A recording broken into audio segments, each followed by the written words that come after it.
Okay, I think we are live and welcome to Vo TV Primetime Show. I'm your host, Nelson Mike Medamurioki. Remember, today's broadcast is live streaming on 5 other platforms that I also run, which includes the Vo TV YouTube channel, the Nelson Mike Podcast YouTube channel, the Kenyan Facebook page, my private Facebook page, and also on Twitter at Vogue Television. Leohi, this segment, we are featuring a story from Dubai. I hope you guys are ready. Mkuwe tayari? Because I have some special guests all the way from Dubai. It's a story of how Kenyans are stranded in Dubai and they're asking for help. My brother, Okay, hello, good morning, everyone. My name is Peter, and I'm a Kenyan, and I'm in Dubai at the moment. I haven't been here for long, but challenges ni mob, lakini sio vile. It's just like home. Kama una job, wewe unajua lazima utakaza, and if kama uko na job, at least unajipush. But for me, nilikuja kwa live ya my brother hapa, and niliona kuna my brothers and sisters that they were stranded in Dubai airport, like let me say now it's like a month because it's 4 weeks. That's right.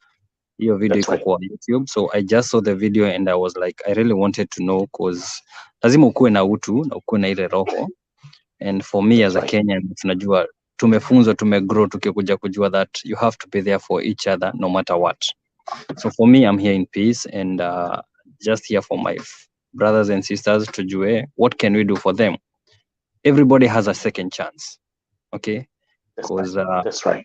Pengine sio kupenda kwake, so kujipata in such condition, but it has been so hard for them, sleeping outside, no food, and hey, actually, that's exactly what we're gonna that's exactly what we're gonna feature on this segment today. It's only for you guys. Now, Skiza, let me take you back to what happened about 3-4 weeks ago. About 4 weeks ago, I get this message from Kenyans who are in Dubai, who are stranded, telling me, Nelson, to hapa nje. This is what's happening, and they were actually sending me short clips, which I've posted on my Facebook, on my YouTube, and I started addressing this story. Now, my brother, I want to thank you for reaching out, Skiza, because hatuongei mambo za Saudia, hapa hatuongei mambo za Lebanon, hapa hatuongei mambo za Iraq. We are talking about Dubai, a place which has a very good reputation, a place where, we understand. Kenyans go there, they're doing their thing. Hatusikii mambo za watu Dubai kufungiwa kwa nyumba na wapatie chakula na kafiri zao, ama those who are working outside. Dubai is a different place. So you tell the viewers what you've done. And by the way, I thank you very much for reaching out. You reached out to Kanambia Nelson.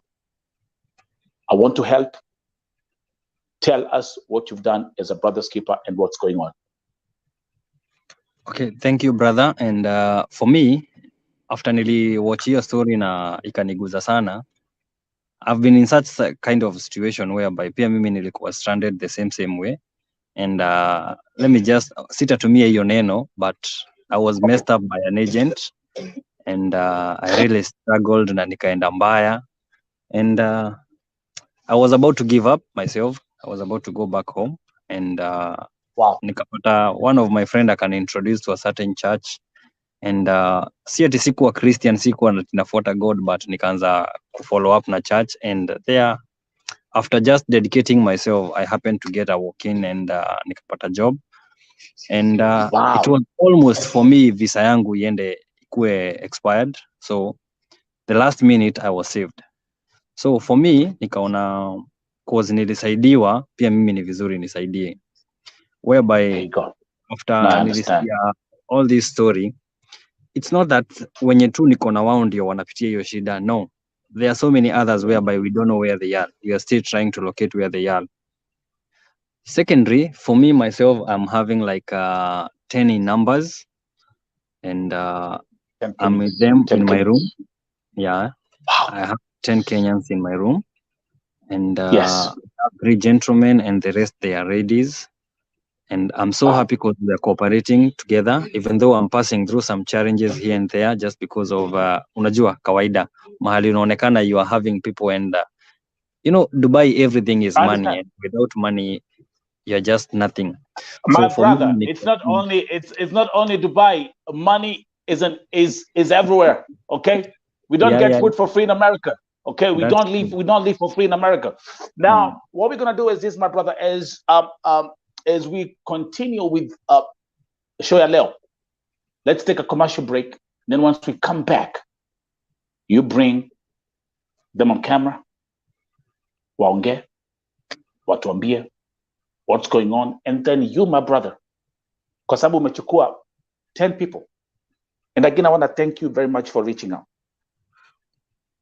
You tell us what you need and how we can help. So, thank you. So let's take 30 seconds, commercial break, and then we'll be back with the Dubai story right here on Vote TV Primetime Show.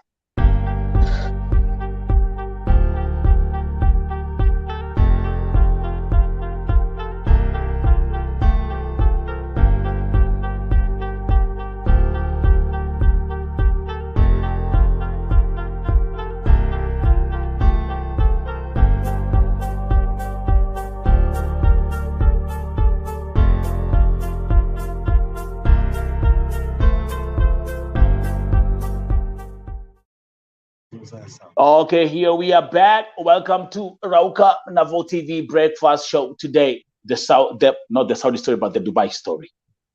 And I have my brother Peter. Na pia ataweza kuleta Wakenya wengine hapa ambao wataweza kutuelezea ni changamoto gani ambazo wanapitia pale nchini Dubai na vile kunaendelea. My brother, naona mkoili hapo? Wacha wa kwanza ongee. Okay, kuja kwa kamera tukuone vizuri. Ujiintroduce majina na tafadhali utuambie nini inaendelea. Welcome to Vote TV. Okay, I'm Daudi Musa. Daudi Musa, welcome. Pale Mombasa. So, karibu. As mimi nikizungumza as first as kuhusu watu wote, then asjelezea kivyangu pia. Yeah. Sisi tulishikwa tofauti. Kesi tofauti. Kuna baadhi walishikwa kutoka job. Kuna wengine walikuwa kuna overstay. So kuna wengine wako na as like 3 months, 4 months is like in deportation. But as mimi nilikuwa kwa kampuni, then wakanterminate. Then nikaona as mambo ya kurudi mtaani, alafu mtaani iko venye iko, hiyo ni ngori. So nikafanya nyumbani. Yeah. Nikafanya kuchukua visiting visa. Yeah. As for 3 months. So ile mambo ya kuangalia job, kutafuta job, nikaona at least wacha asinianze as biashara ya part time job, at least ya kulipa hiyo bed space ama cook as a chef. So nikawa asinapika nini kidogo, food kidogo, asinafanya kusupply. So sisi watu wakuza food, hizi masigara na nini, watu tushazoea, kanjo akitokezea tunasepa, naona. But that time ilikuwa ni so Daudi, just for us to try to understand, actually for me this is breaking news. So yeah. Nikaa vile Nairobi, okay, nikaa vile Nairobi mtaani. Yeah. Watu wanauza vitu kwa barabara, then wakiona kanjo wanasepa. Yeah. So you have that in Dubai? Iko hivyo pia. So okay. But this time ilikuwa ni CIDs ndio kama katushika. Okay. Nikaeleza said is like I have the all documents. Emirates ID Yeah. still inafanya kazi na visa. Wakasema okay, there's no problem. It's like we'll go and we're gonna check it. If it is still is working, we'll come back. Tukaenda wakaangalia. So in that time ndio ile sheria mpya za Dubai ilikuwa imepitishwa. Nikafika huko wakaniambia ati next sababu gani una tumia visiting visa kufanya biashara. Nikaeleza okay, I'm sorry, nitaachana nayo juu still naangalia kazi. Wakisema okay, kuna kimali tutawapeleka ili upige fine urudi zako. So wakanichukua azikunipeleka sehemu ambayo inaitwa Arawil kama jela. Okay, Arawil. Arawil. Tukaenda hapo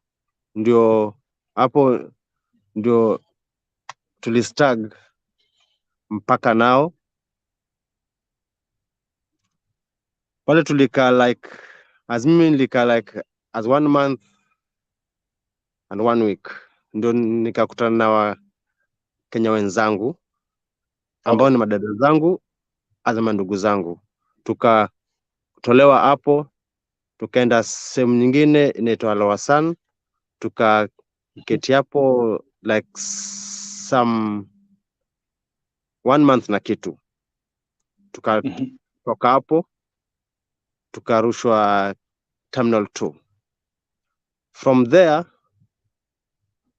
so as embassy yetu tukatry kuzungumza nao watutetee, but kuna anything like umejua ukienda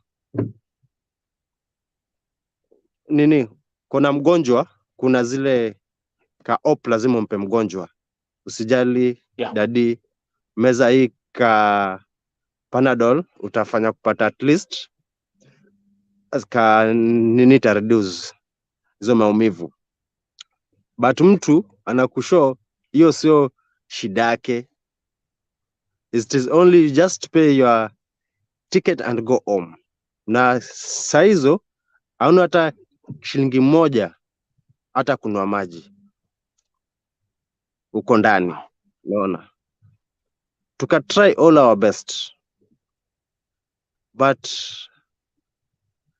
as like other nationalities, embassy zao zinakuja wana try kuswitch talk au Mercedes, wanaeleza okay, it's like our country hatuna hiki na hiki to save na hii. Some people akawa wanafanya kupata like a free ticket, but like as Kenyans tukienda wanasema nyinyi hatuna hatuna ni zenu hapa. So ikafika kimali is like wakatufukuza, wakasema endeni, kama mtala nje kwenye park nini na nini, ukipata ticket rudi, or tuwashika mwende jela mkae for 6 months. So ndio time tulikutana na brother Peter, Mr. Peter, na Mungu najua atamlipa. Ile roho ako nayo sidhani ikiwa mtu unaweza kumkuta nayo katika nchi za kigeni hizi. Yeye ndiye akatusave, akatupea at least mali tunaweza kaeka hizi stress zetu kidogo, tukiwaza as what is next. Na ameamua kaunga aska mkono na ya shida zetu, at least aone as mali tunaweza ka move as like plan B. Let me ask you a question, Daudi. Daudi Musa. But there you have a very interesting name, Daudi Musa.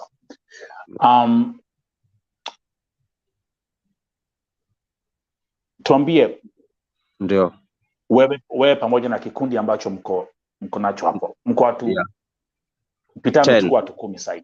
Yeah, tuko 10 na some hatujui yani mali wako, but tunafanya kufuatilia mali wako. Swali, okay, tuambie sababu again hapa tunaongea mambo za Dubai. Ndio.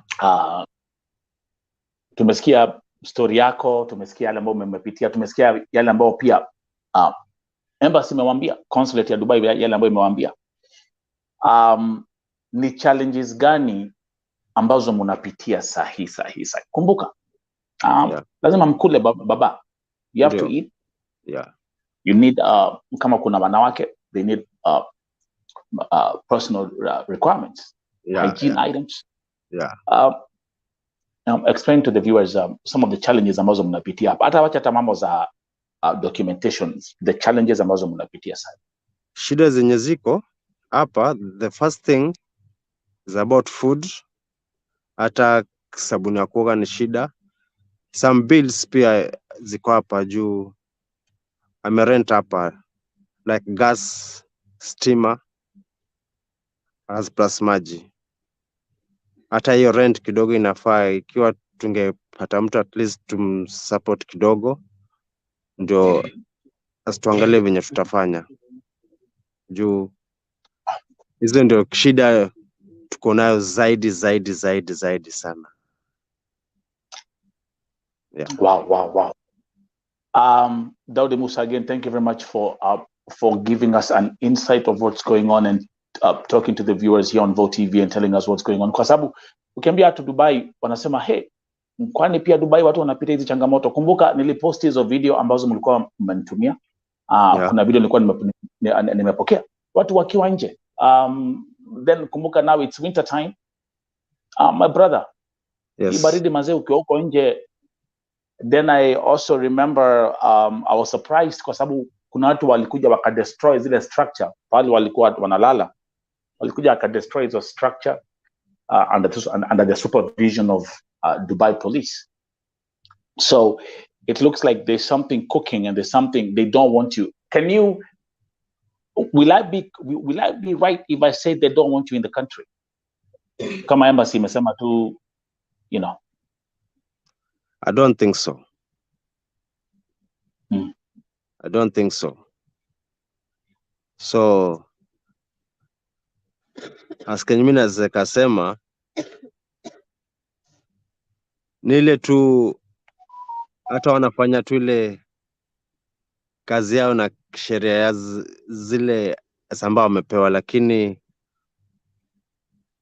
ikiwa unaweza kawa na visa ukariniu vitu vyako nini na nini, still unaweza kaishi. Yeah. Wow. This is for me a completely new territory. I know there will be some people who come and critique and say, hey,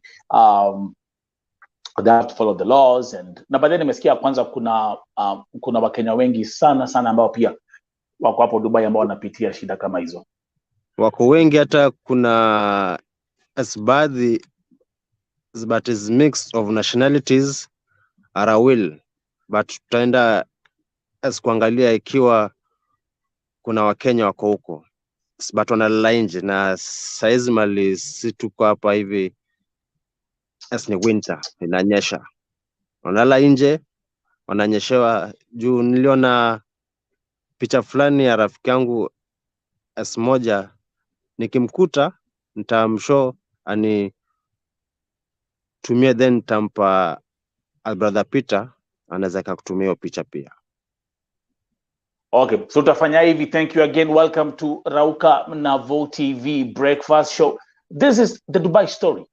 Kenyans who are stranded in Dubai telling their story and the challenges they are going through right here on Vote TV. Mesikia ambao tunaambiwa hapa, mambo za chakula, mambo za kulala nje, all these things in Dubai.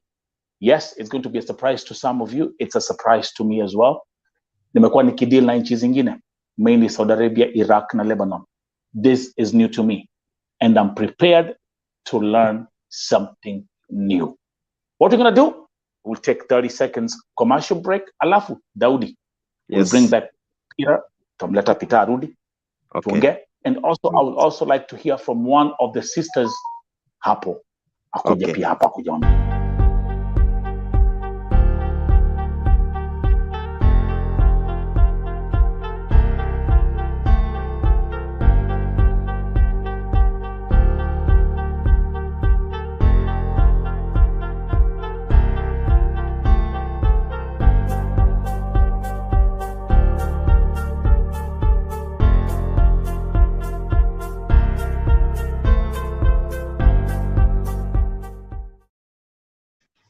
Hi, ladies and gentlemen, welcome to Vo TV Primetime Show. This is the Rauka na Vo TV breakfast show right here.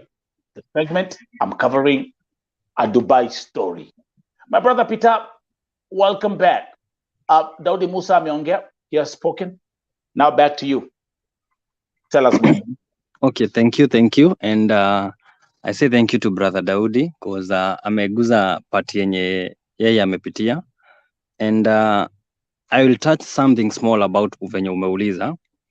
Kama, is it that the Dubai doesn't want people? No, Dubai sio eti haitaki watu. It's just like our home country. The way we have to pay taxes, the way we have to do everything. And hiyo ndio iko.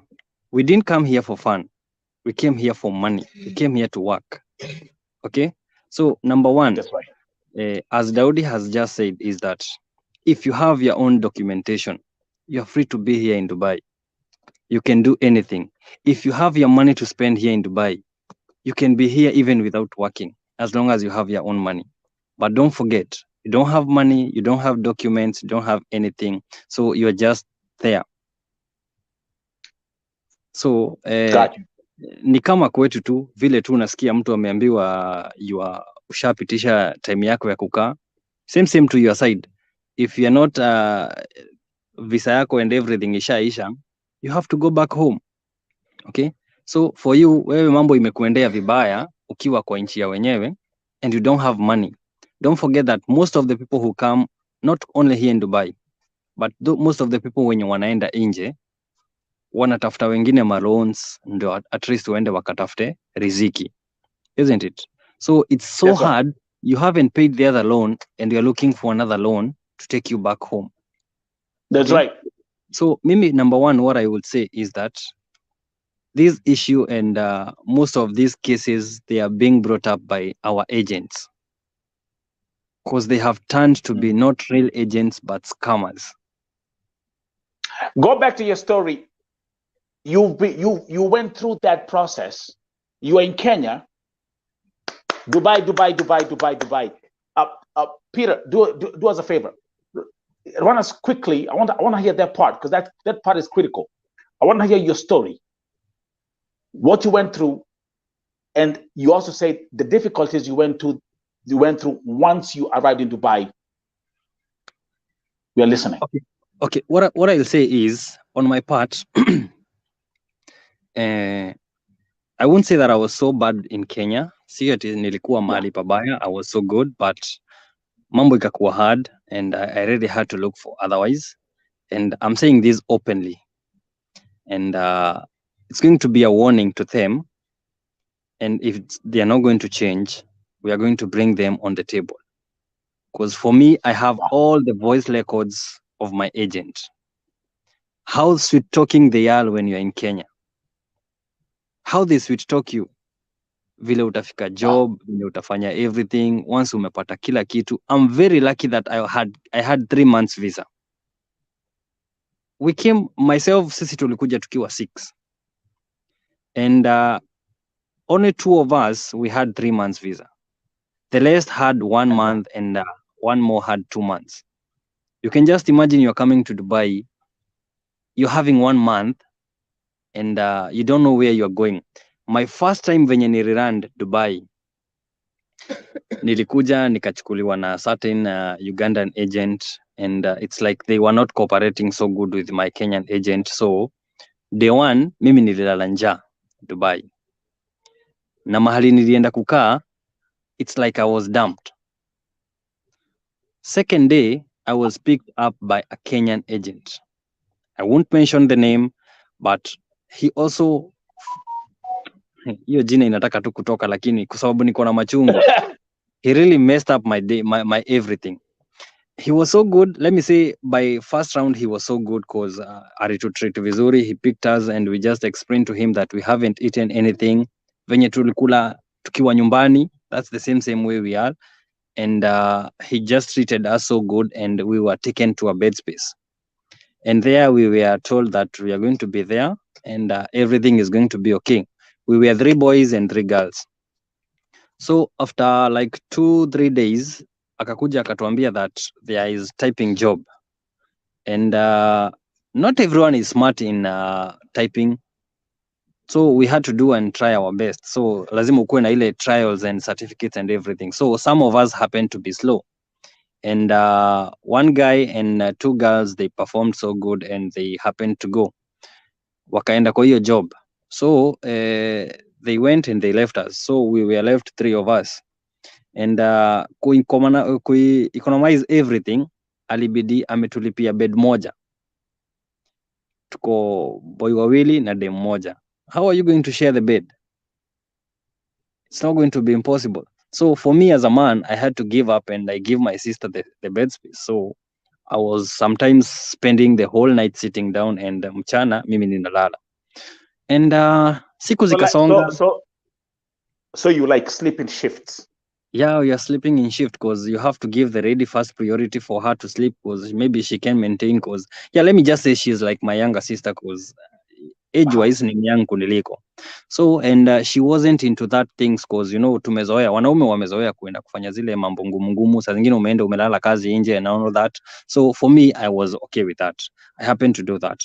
And tukapush everything hivyo, and sometimes tunaambia huyu mjamaa we don't have money for food, anatuambia ongeeni na agent wenu. Tunaongea na yeye, sometimes anatutumia 3000 Kenyan shilling, that's 100 dirham. So hiyo pesa haiwatoshi.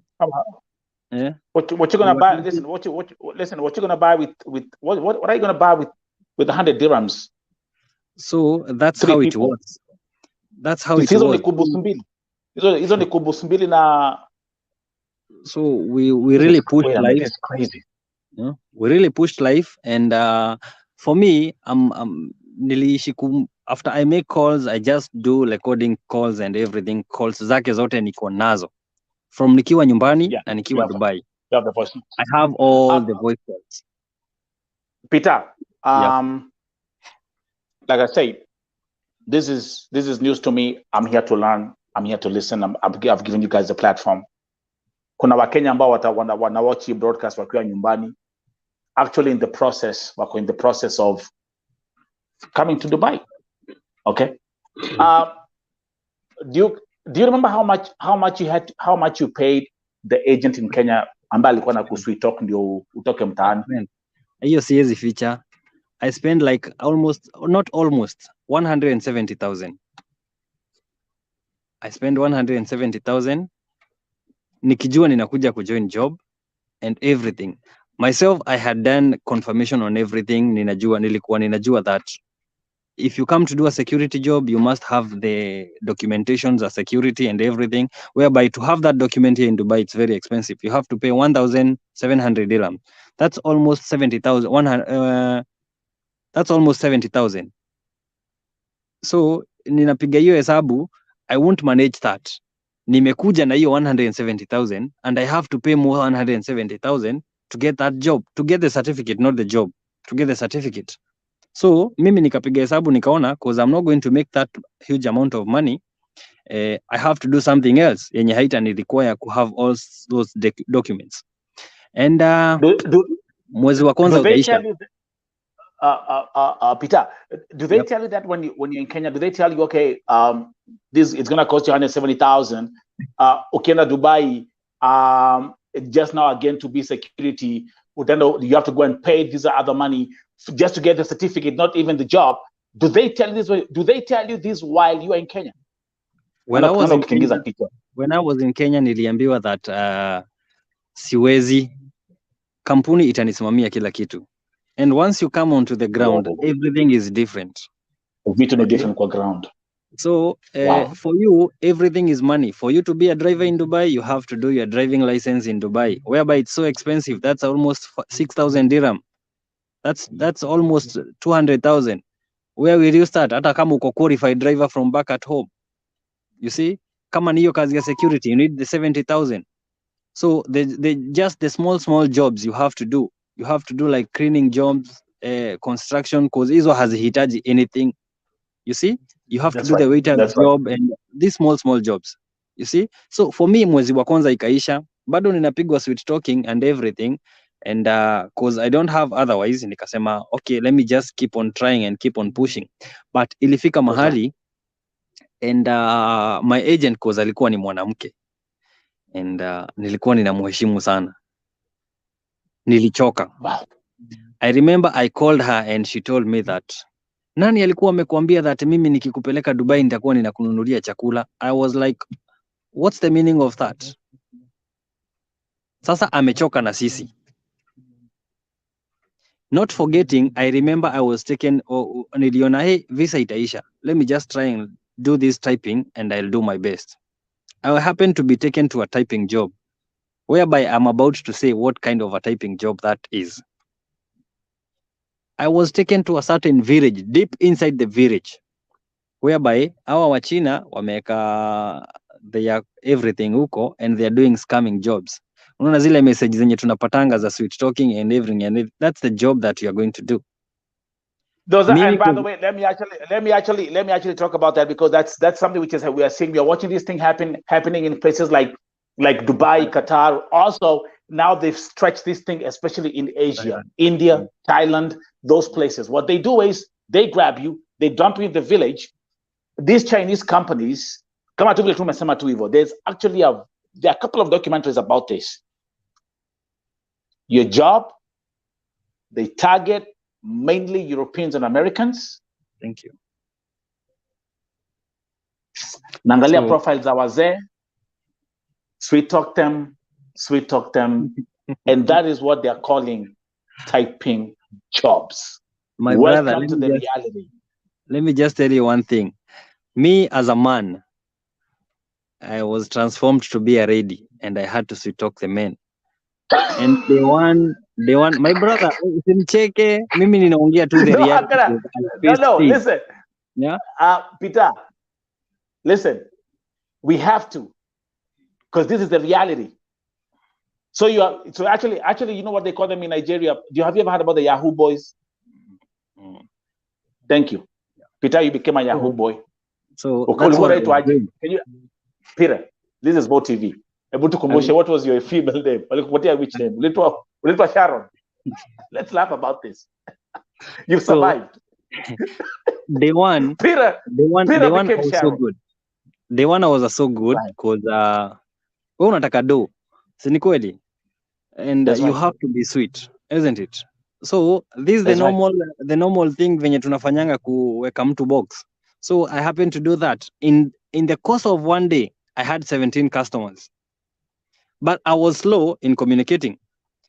But my heart ikaniambia, for you, venye ume grow up, umelelewa kwa Christianity, kwa familia ya waokovu, hauwezi fanya kazi ya kunyang'anyana. I was open and I told my mom. And I was like, Peter, hauwezi fanya hiyo. Me, I just refused. Nilikataa, roho ilikataa kabisa. Siwezi fanya hiyo job. So siku ya kwanza ikaisha and I told my supervisor that I'm quitting. And akasema instead ya kuona kwa sababu you are slow, wacha tukuweke pale kwa kutafuta contacts and then everything wewe utakuwa tu unalipa mshahara yako. Nilimwambia no. Roho yangu imekataa. I was just there for 2 days. Woo! 2 days. Give me a second. Peter, let me say Peter, like we say over here. Peter. Let me welcome Esther Nyoike, Hana Karanja, Van Vick, Pet Alf. Watu wako huku wako wanasema wa. Watu wameanza kushangaa. But you know what? Peter, uje kitu moja hapa, tunaelimisha watu, unaelimisha watu Peter. True. Kwa sababu kuna mtu ako Kenya sahii Anapanga kukuja maybe through the same mwanamke ambao alikupeleka Dubai. There's someone Peter, watu mpaka nyumbani wanauza nduthi. Mtu alikuwa na biashara nduthi, anauza nduthi, anauza shamba, unauza nduthi, hata nduthi anauza ng'ombe, unauza shamba na ng'ombe. So that is it. Mimi naumia sana, niko na machungu cause out of all the 6 people wenye tulikuja na wao, I think one of them nilimsaidia, amepata job ya housemaid, and sorry to say wawili najua already wako on overstay, and wawili sijui venye wako, sijui kama bado wana renew visa, I don't know, but it's been so hard for them. It's so hard for them. I give thanks to the Most High cause mimi alinionekania. I happened to walk in somewhere and I got a job in a restaurant, and they happened to do everything for me, and I'm a resident at the moment, and amen. That is it. I give thanks. Mimi nasema I think God ndiye alikuwa anafanya nipitie mambo yote, ndio at least I'll be of help to some other people. Cause let me actually correct you. Let me actually correct you real quick, because I'm a philosopher of words. Not you think God did ABCD, it's God. And that's why after nilipost hizo videos ambazo nilikuwa natumia na wasichana na vijana, how they're stranded, you are the first person who reached out to me, Peter. Nokaniambia Nelson, nimeona hizo video, I want to help. You know why? Because you went through the same thing. You know the pain of suffering. You know the pain of being neglected by your agent, by the system, and here you are. Peter, we are going to stretch this segment. Allow me to ask one question. Now here you are, you've taken 10 people. Talk about the challenges that you are going through right now, maintaining them, kwa sababu kama vile Daudi ametuambia hawana pesa wao wenyewe, they have to eat. How are you micromanaging that, and what would you like to tell the viewers? Well, okay, thank you. Wacha niguze kwa hiyo. As I have just said, God alinionekania, and I haven't been here for long, and for the shortest time that unajua shilingi haitoshi, you have to look for otherwise. So I happened to get a room, and to get all this that is here inside, how I can manage to give them and everything. And I managed to get the beds and everything. I'm having 15 beds, and they were for business, yeah. But after niliona what my fellow Kenyans they are going through, I decided that my room is not going to be for business, because they know walikuja wakapata the room is still empty. They're using the bed.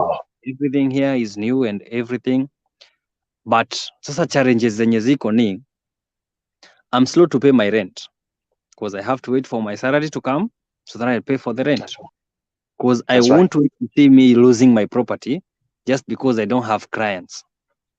You get right. So for me niliwalete ndani.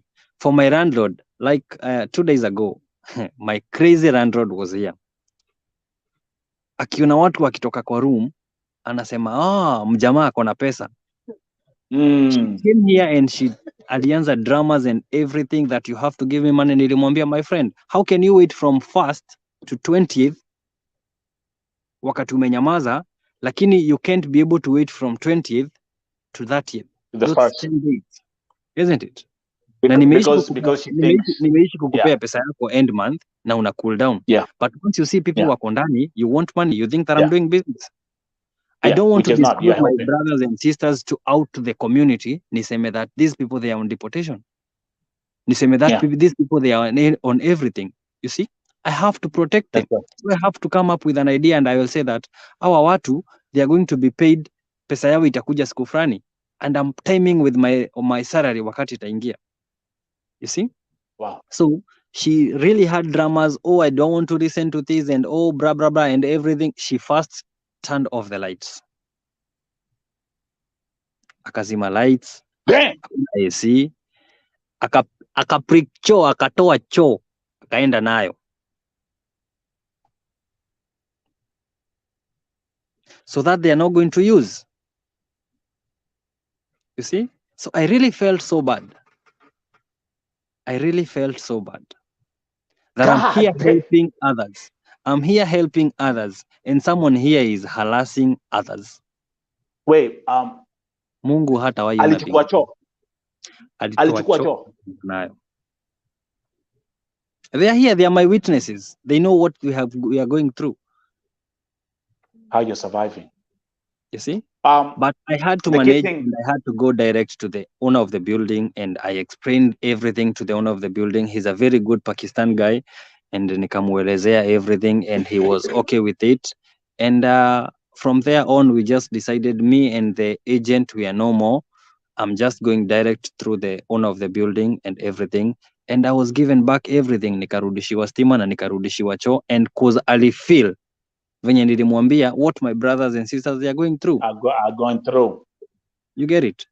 Juzi kulinyesha. The same story again.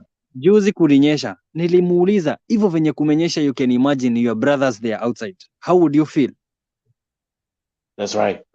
He was like, okay, what you have just said is okay, but kindly let's keep this and this and this. You know, you have to sweet talk someone on some things. Right. You get it? Yeah. So that's right. The first challenge. Because we don't know hawa watu watasaidika lini kuenda nyumbani. If we really had money, we could have sent them all home by tomorrow. Isn't it? Because the consulate is saying get your ticket and get your tickets and then you'll go home. You see? So that's how it is. It's so painful. These people, they don't have anything. They need to eat. Watu wanataka maji ya kunywa. Everything is money. Myself, they know I'm trying to do my best in what I can. Right. In what I can. That's right. So if we can at least do something for them, if at least, okay, I'm sorry to say this. I'm not saying that my government is not supportive. My government is very supportive. But our government, bado hata haijaanza kukuruma. It's only months, isn't it? So me, I can't blame His Excellency William Samoei Ruto's government. No, I can't blame the government. Yeah. They're still new. They're still new. But it's because they don't know what people they are going through. Just like the Nigerians, the way they were done. The government sent one plane, and all the Nigerians, they were taken back home. Wow. So I'm sure now the Kenyans are asking the question. So now I'm sure the Kenyans are asking the question, for example, like, why they can do something like this for us, like just put a plane there and if it's possible, they can just go back home. Okay, you feel so good when you're home, you're with your family, na wanakuona uko hapo. But you can be somewhere maybe for 1 year, 2 years, you will come back home with nothing. That's a point. Listen, I want to say actually that's a point, Peter. Peter, and let's actually talk about that. We're gonna touch on a documentary about Qatar that was released by an American journalist who is right here I live in DC. This is the point. You leave the country. You leave the country. You're in debt because you have to pay the agent. That's the point. That's the genesis of your travel. You leave the country in debt, and now you come to the country where you're supposed to, like, let's say Qatar, Dubai. Then the hustle starts. You're not making ends meet. Kumbuka kuna mtu alikuwa amechukua loan ya bank, mwingine ameuza shamba. Kwanza watu wa loans ndio wengi, because as I'm talking to you, they're all in my inbox. Let's jump into the comments as we proceed. Jackie Mwende, Dubai is a scam. My brother all the way from Oregon, California. KBM, salute. Pet is asking a question. Have you guys tried to send messages to Kewa explaining the situation? Peter, back to you. Okay, for me, bado sija acceptiwa Kewa, so I can't post anything in Kewa. And wengine nasikia wakisema that they have done it. And Okay. the other day I had tried doing it TikTok, and ground ziko tofauti, because what you expect there, it's different. Mlianza kutusiwa. Platform si ya kuchanga au sijui. Okay, I can't blame others, let me just say that. But let me just tell you one thing. Usiwahi kubali kusoma na lako, soma na la mwingine, because ukisubiri lako, it will take too much time ukuje kurealize that. And I'm saying this, it's not only happening to our dear brothers and sisters from Kenya. It's happening to each and every country, whereby agents, they are scamming and they are hiyo jina itakuja tu kutoka dakika ya mwisho, and wanasumbua watu from Uganda, from Zambia, from Ethiopia, from people they have overstays here, and they have, it's just because of the negligence of the agents. That's it. Because what they promise you, what they promise you when you're on the listen, what they promise you when you're on the ground, what they promise you when you're in Kenya is not what you find when you get to Dubai or when you get to Qatar and these other countries. Look, that's it. Let me see. There's a comment from Pet who is saying it's every country who are going through the same. The other day, I had another lady from Uganda. She's in Dubai. The same thing we are hearing here from you, Peter. Going back to the agent. Kumbuka agent wako alikuuliza aje? Kwani nilikupeleka Dubai nikue? I will send you that voice note. I will send you that. I have to listen to it. Actually, you know what? Kazi ni mingi, utachagua tu, ukisema hii ndio unataka, utabadilishiwa. All those things I have them. Someone told me, because you happen to go through na ukapata job. Si uderich tu hizo vitu. Nilimwambia hizi ni kumbukumbu zangu za mambo yenye nimepitia. That's right. Ni ushuhuda. So, hiyo ni ushuhuda yangu. So what I'm going to tell people back there at home, please, talk. Please, before you do, before you act, think. That's right.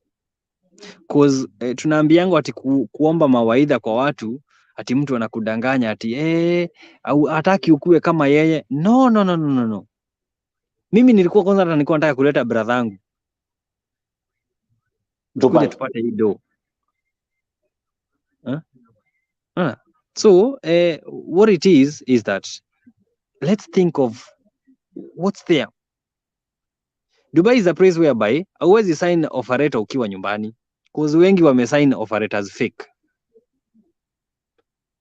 Dubai is a very funny place whereby people will start unajua agents wa Dubai ni akina nani? And I'm very sorry to say this.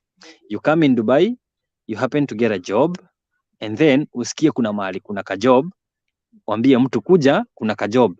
Hiyo job si wewe peke yako ulikuwa umesikia, ilikuwa imesikiwa na mtu mwingine. So na yeye alikuwa ameita mtu. So ukikuja kupeleka mtu wako, unapata ule mwingine alipeleka mtu wake. So mtu wako utampeleka wapi? Utamweka on hold. Isn't it? These people who are pretending to be agents here in Dubai, they are the ones who are misleading other people's back at home.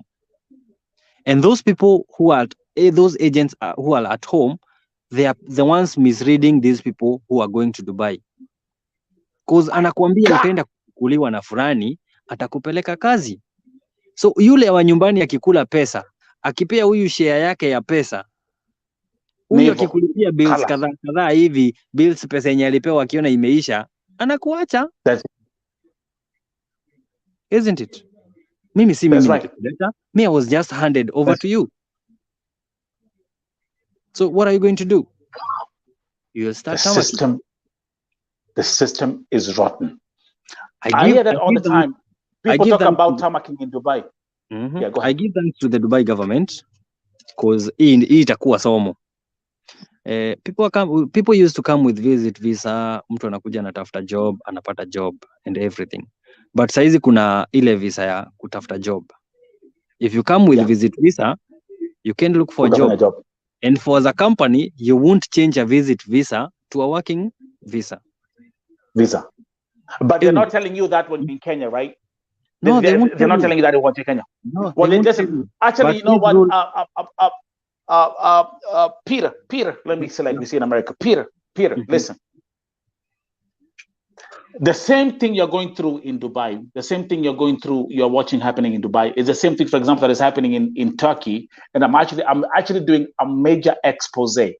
I spent $250,000 shillings of my own money to test an agent in Turkey, and I'm doing a mind-blowing expose in the next 2 weeks. The same thing they do. Now, wale ambao mko nyumbani msikize, like what Peter amewambia, think. Unaambiwa utaenda nchi fulani, ukifika pale they will turn your tourist visa into a resident visa to allow you to keep on working and everything. You've spent over 300,000 Kenya shillings, and guess what?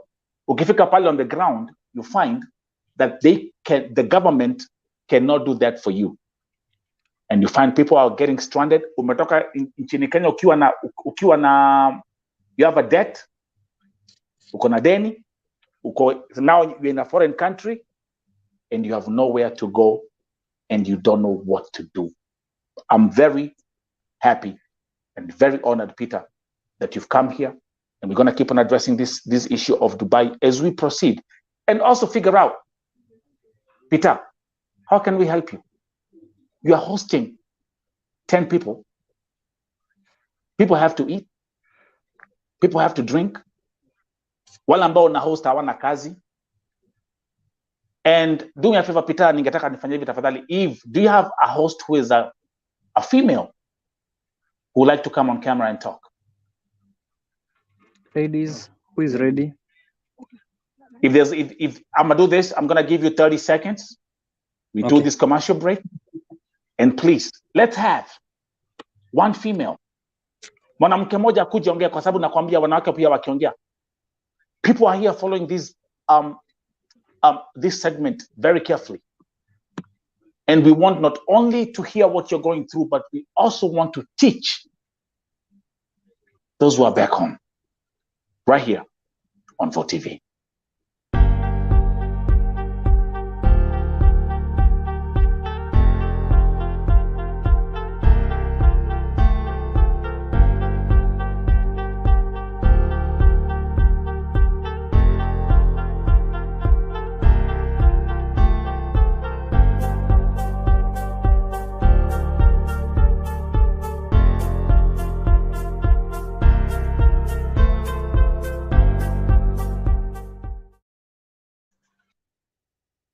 Hi. Gentlemen, welcome to the Rauka na VOTE TV breakfast show. This is the Dubai segment, a story of Wakenya ambao wako stranded pale Dubai. Now I have the honor to connect the first female. Introduce, tuambie majina zako na umetoka wapi nyumbani. Okay, mimi naitwa Monica, natoka Western. Monica. Yeah. Okay, Monica. Karibu Monica, welcome to VOTE TV. Asante sana. Now tuanzie na wewe. Tuambie uko Dubai na utuambie ni changamoto gani unapitia pale Dubai na umekuwa Dubai for how long?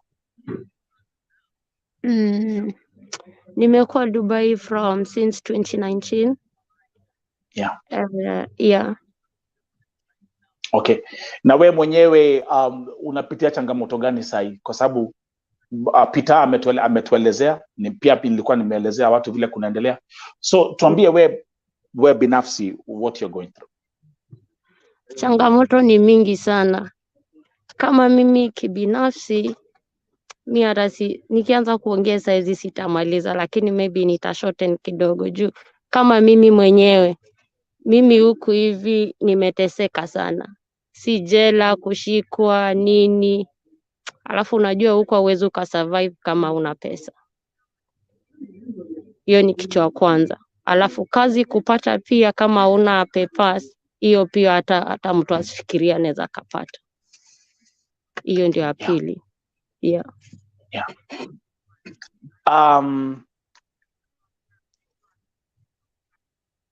Serikali, consulate imesema ya kwamba watu wajinunulie ticket waende nyumbani. Ndio. Hamna kazi, hamna pesa. Yes. Hatuna hata pa kuishi. Before tu kukuwa na hata pa kuishi, lakini mtu anakuambia ujinunulie ticket. Sasa kama ungekuwa na pesa, ungetafuta kwanza pa kuishi ndio hata upate hiyo ticket. Sasa tutanunuaje ticket na si wenyewe hatuna. Hii shida ni shida ambayo tunasikia ya kwamba sio Wakenya peke yake wanapitia hizi shida, pia nchi zingine zinapitia hii shida. Ni nchi lakini serikali zao zinawafanyia ABC kama vile watu Nigeria waliweza kuletewa ndege, wakapanda kwa ndege wakaenda nyumbani. Ndio. Ungetaka kuona serikali ya Kenya pia ikifanya the same thing kuwasaidia nyinyi ambao mko stranded hivi? Mimi ningefurahia sana kwa sababu mimi tangu hii nianza hata before tufike hapa. Juu mimi nimekaa huko deportation center miezi 4 nikingoja maybe itakuja fanikiwa, tufanye nini, tusaidiwe twende nyumbani. Juni. Yeah. Tunakuona. Watu wengi walikuwa wanataka kwenda nyumbani, mimi nikiwa miongoni mwao. Lakini sasa nimekuja, nimekaa hiyo miezi 4, hakuna kitu imefanyika. Alafu mwisho wake tena mimi ndo huyo bado naendelea. Ni kama sasa nimeanza tena mwanzo wa ile safari nilikuwa nazo. Sasa ndio nashangaa hata sasa tutaanza vipi, sasa tutaendelea vipi. Ukitoka Dubai ulikuwa umetumia agent ama ulienda kivyako? Mimi nilitumia agent. Na tukasikilizana vizuri, ikakuwa tukamalizana Kikenya. Kaniambia ukifika huku kuna mtu anakuja kuchukue, alafu utapelekwa kazini. Mimi kufika huku juu nilikuja na shaja kukuja huku, sijui alikuwa ni Mwethiopia driver ndiye alitukujia airport. Pia tulikuwa ni wengi, sikuwa mimi peke yangu. Sasa kukujiwa hivi, tukakujiwa, tukaenda tukalokiwa kwa room. Passport zetu zikachukuliwa, simu zetu zikachukuliwa, hata mpaka na bag. Tukapewa nguo ya kubadilisha pekee. Sasa from there venye tulikaa kama wiki moja au tukaanza kuuliza, okay basi hata wacha tuongee na watu wa nyumbani juu hata simu zetu zimechukuliwa. Chakula wenyewe wanatupea kama wanataka, kama wataki, na nyumba mko nayo imesiliwa mpaka dirisha, hamjui ni saa ngapi, hamjui kama ni mchana ama ni usiku nje. Sasa sisi tukaanza kuambia basi wacha hata basi tuongee na watu wetu wenye wako nyumbani, at least tuwaeleze juu pia wako worried, wanashangaa mwenye alienda aongei, alifika ama hakufika. Sasa venye tulianza kuwauliza hivyo, akasema sawa. Sasa sawa, si tukafikiria maybe tutakuja kusaidiwa. Sasa venye the following day ilifika, ikakuwa sasa ni kusafirishwa. Kumbuka we ni mgeni huko, hujui hata uko wapi, hujui uko wapi, hauna hata simu. Sasa akakuja akaanza kuita, sijui ni kama ni agent wao, juu hata walikuwa ni wa Ethiopia, sisi hatuwajui. Sasa walikuwa wanatoa mtu mmoja, wanakujia mtu mmoja, anaenda na yeye. Mwingine pia hivyo, na dokumenti zetu kumbuka tujapewa kila kitu.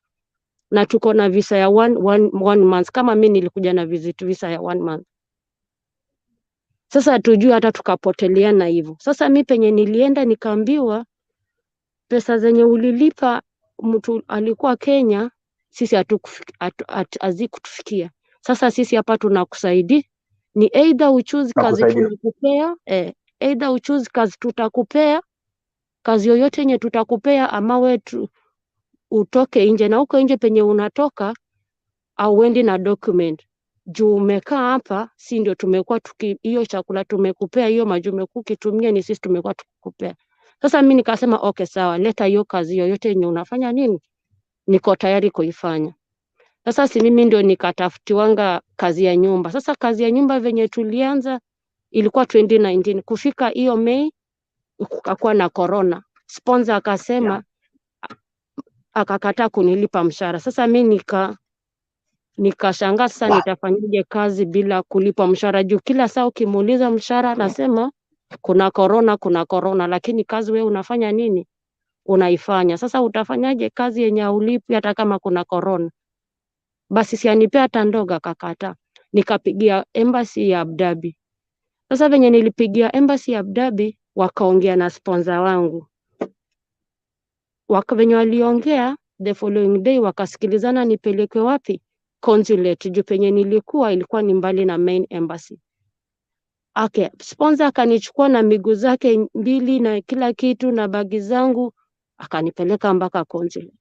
Sasa venye alinipeleka consulate, akapatiana mpaka passport yangu vizuri kila kitu. Sasa si after ametoka consulate, akaenda akafile case nyuma yangu, akasema mimi nimefanya nini? Nimeabscond. Nimetoroka. Sasa after 2 days mimi nikaanza, obviously hauwezi ukakaa tu juu mimi sina pesa, hujalipwa for like 3 months, hauna kichochote. Utakaaje? Sasa mimi nilikuwa hustle zangu, hivyo ndio CID walinishika, wanasema wewe ni nani so and so, umeabscond, sponsor wako amesema hivyo. Nikapelekwa jela, police station. Nikakaa police station 3 months nikifanya kesi. Nikamaliza, wakanipeleka main jail 1 month. Sasa venye nilimaliza kesi, wakanipea mpaka na clearance form, wakagwamilia passport yangu. Nikauliza mbona na nimemaliza kesi? Wakaniambia inafaa niende nifanye nini? Ni renew visa yangu. Mimi nikaenda nikasema sitaki visa, wacha nitafutane niombeombe pesa niende nyumba. Nikapata pesa ya ticket tena, nikarudi immigration ya Sharjah. Wakaniambia okay, ukitaka kwenda nyumbani lazima ukue na passport. Na passport yangu ndio wamegwamilia huko je. Nikaenda mpaka consulate tena. Nikawaambia, wakapigia mpaka captain wa jela. Akawaambia passport iko, lakini walipewa masharti na sponsor wasifanye nini? Wasinipe. Na nilikuwa nisha book tayari ticket hiyo saa. Nikaambia consulate basi nipatieni traveling document niende. Wakakataa. Ticket yangu ikakuja ika-expire.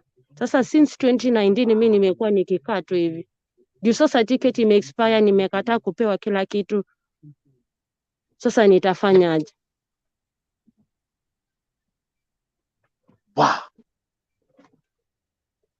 Easy, nakwambia easy. Sijaifikiria mambo za Dubai sana. Lakini kuna hii World Cup ya Qatar imefanya nifunguke macho, kwa sababu kuna vitu mingi sana ambazo zinakuja kwa mwangaza, vile agents wamekuwa wakiscam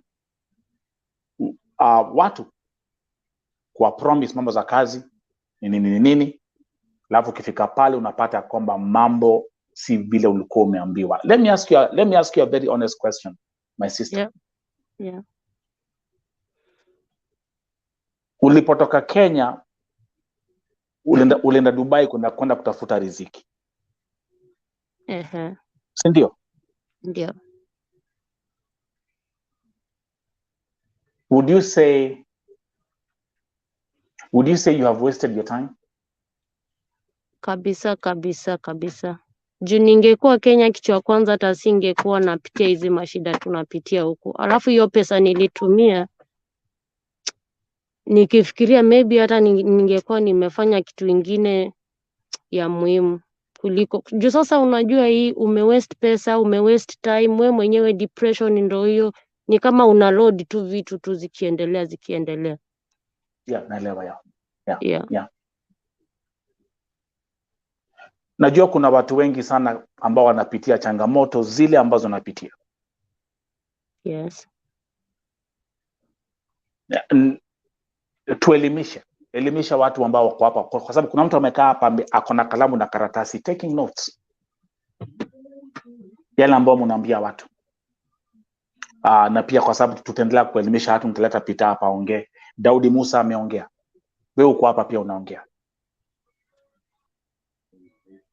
Kuna Mkenya saa yuko Nairobi ama Kakamega ama Mombasa. anapanga safari ya kuja Dubai, ameambiwa kazi ziko, ungemwambia nini leo hii?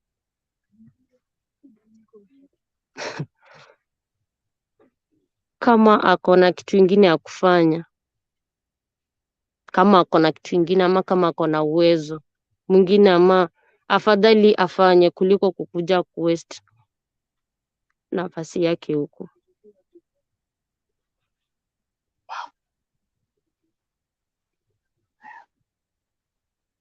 Which is the best way? Which is the best way for someone to come and work in Dubai? Mtu akitaka kuja Dubai kuja kufanya kazi ama kuja kujijenga, ni njia gani kamili ambayo mtu anaweza kuja Dubai? I think kwangu kitu ya kwanza ni mtu afanye research yake kivyake, alafu hizo kila kitu mtu ajifanyie ye mwenyewe, lakini hii maneno sijui agent, sijui mtu, sijui connection, atalia at the end. Jifanyie vitu zako we mwenyewe na ufanye research yako we mwenyewe. Umepelekwa deportation, umepelekwa jela, you've been on the streets. Yes. Kuna Wakenya wengi huko ambao unawaona? Jela Wakenya wamejaa hivi, deportation sisi ndao, street sisi ndao, na story, kila story mtu akikueleza tu inaanza kwanza na hapo agent.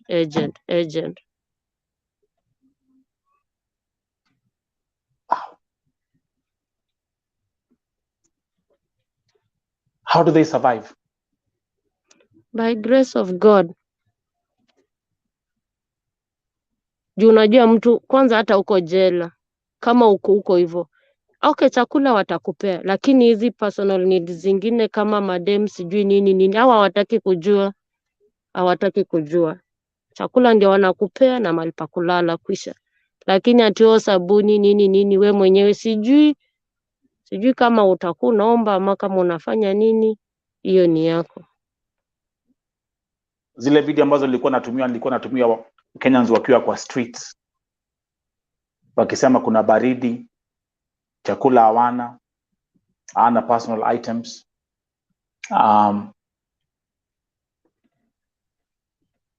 Wale ambao wako nje, how do they survive on the streets? Ni mtu tu na Mungu wake. Maybe ukue unatembea mtu akuonea huruma, ama ukue uturn into beggar, useme nisaidie 5 dirham, siku ikisonga hivyo. Sasa hakuna njia ingine mtu anaweza akafanya, juu hata huko kwa streets hivyo wakikuona hata hivyo watakushika tena. Oh, that's right. Yeah. Peter alipoona video ambazo niliweka pale kwa Facebook na YouTube, aliniandikia na akaniambia kwamba angetaka kusaidia, na nimefurahi sana juu Peter amewapokea. Lakini pia at least tunajua kwamba amko nje, you're sleeping under a roof, but changamoto hazijaisha. Yeah. You have to eat, there are bills to be paid. All this stuff is not easy. My sister, ukapata flight ticket wewe sahi ya kwenda Kenya, would you leave Dubai right away? Hata saizi hata venye niko hivi tu ndo mimi nitaenda. Uko na passport yako? Passport yangu sinikwambia waligwamia nini? Waligwamia. But consulate ilikuwa imenipea traveling document. Okay. So the consulate it has that's what I was about to say. You actually don't need a passport. The consulate can process an emergency traveling document for you as long as you pay for the flight ticket. No, as long as you have ticket. Yeah. So tuseme the biggest problem ambayo imewazuia ni tu your flight ticket. Yeah. What's the average price for a flight ticket right now from Dubai one way? 1,000 dirham. 1,000 dirham. Yeah, for every person. As we continue, let me actually read some comments. Jackie Mwende anasema, honestly, Dubai is not what people think it is. People talk highly of this place until you come here and experience hell on earth. Yet hujui mtu. That's a comment. Comment here, Pet anasema, aki hawa agents are crazy. Na pia kuna comment ameandika, by the way, ulisema ulipata pesa za ticket that time, ulikuwa umenunua flight ticket. That was actually story yako ulipokuwa unatuelezea. What we're gonna do is we're gonna take a commercial break. Alafu pia my sister Yes. Peter arudi kwa kamera atuelezee how the viewers can reach out to you guys kuwasaidia. Maybe unaweza pata hapa, hii ni Vote TV. Mtu anaweza kuja hapa aseme nitanunua ticket ya mtu mmoja, for example, ama mtu aseme nitanunua unga, ama aseme nitanunua maziwa. Peter will be back after this commercial break to tell us how we can support these Kenyans in Dubai right here on the Raukana Vote TV breakfast show. Thank you.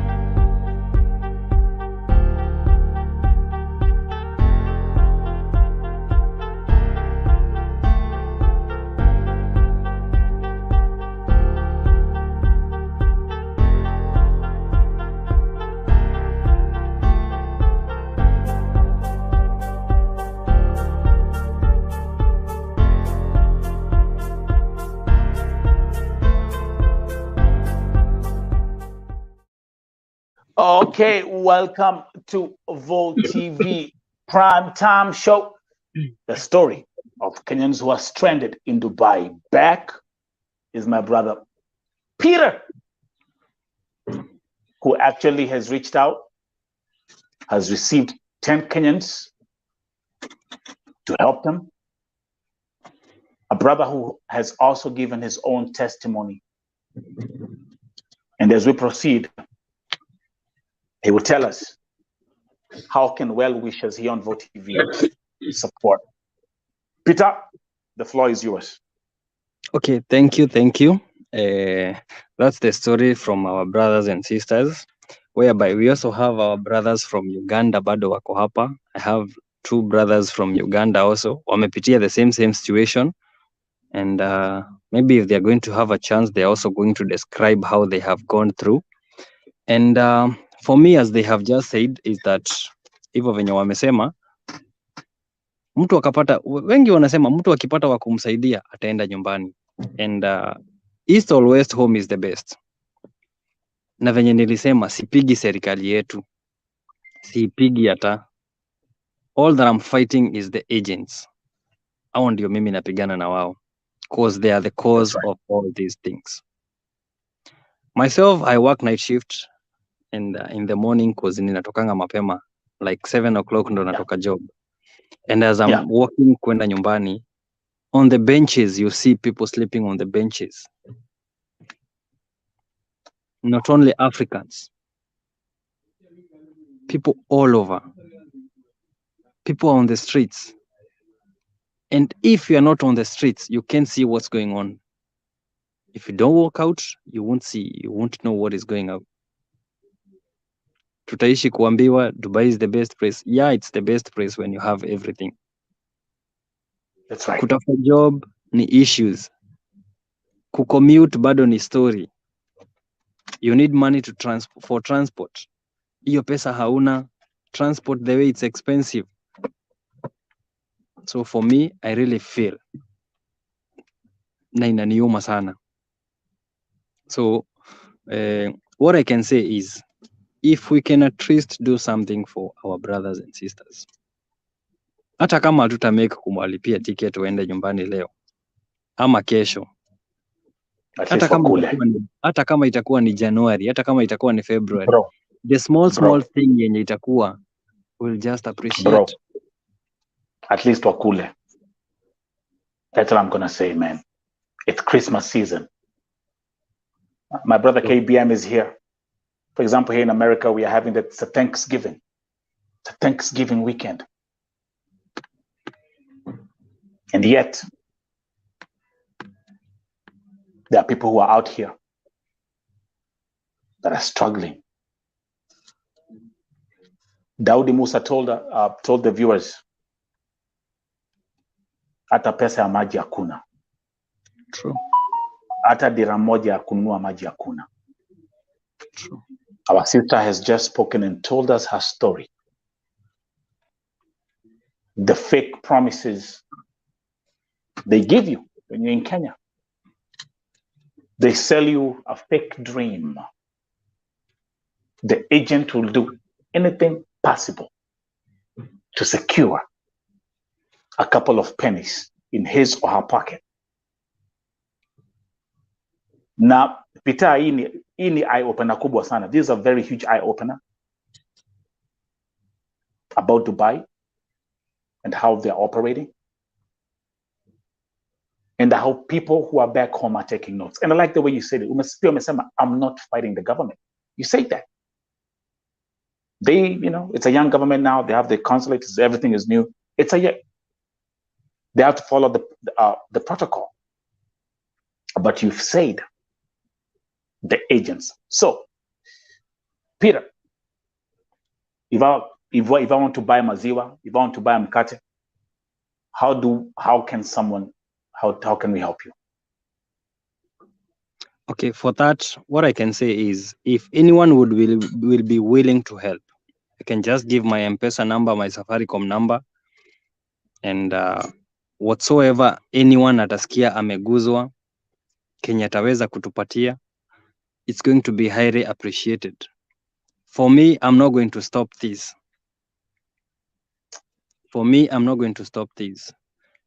Hata wakienda, I will still have enough space to host others, because we should be there for each other. Like that. And what I'm going to say, my M-Pesa number, give me your M-Pesa. Yeah. 0794 0794 329 770. 770. So 0794 329 770. And what are the M-Pesa names? The M-Pesa names, they are my official names, Peter Ghana Mwangi. Ghana like the country? You do it with GH or? No, without a GH. It's a GANA. Okay. Mwangi. Yeah, Mwangi. Okay, so let me put this on the screen right away. To those who are watching, Peter, tafadhali angalia kwa screen. Have a look at, let's look on the screen. We have to support our Kenyan brothers and sisters in Dubai.